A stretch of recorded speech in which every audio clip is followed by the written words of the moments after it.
About 600 Afghan interpreters who served with British forces fighting the Taliban in southern Afghanistan will be allowed to stay in the UK, the government has said. Prime Minister David Cameron initially opposed the decision, but backed down after a campaign that called for interpreters and their families to be allowed to settle under a similar package to one supporting Iraqi interpreters, and a legal challenge in the UK High Court. A source from Cameron's office in Downing Street said on Wednesday that he was now preparing to offer 5-year visas to those who served on the front line for a year or more. Cameron had said earlier that Afghan interpreters, who said they were under threat of attack from the Taliban in their homeland because of their work with foreign forces, should only be allowed to stay in Britain in extremis.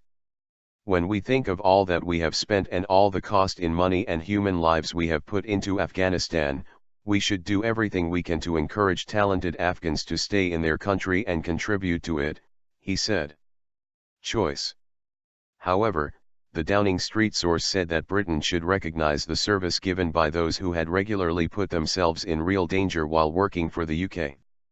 The PM has been very clear that we should not turn our backs on those who have trod the same path as our soldiers in Helmand, consistently putting their lives at risk to help our troops achieve their mission, the source said.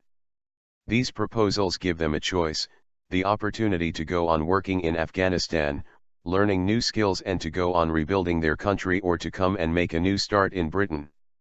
Under the new proposals, those who wish to remain in Afghanistan will receive an improved financial offer under the new plans.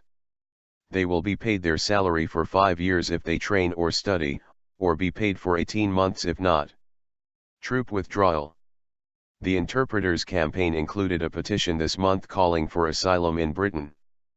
Former Afghan interpreter Mohammed, who had been granted asylum, handed a petition to the Foreign Ministry that said that they face the threat of being attacked by the Taliban in their homeland because of their work with foreign forces.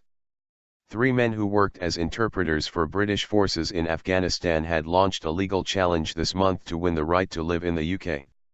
They challenged the government's decision to refuse them the support offered to interpreters in Iraq, who were offered the right to indefinite leave to enter or settle in Britain, or instead a compensation package.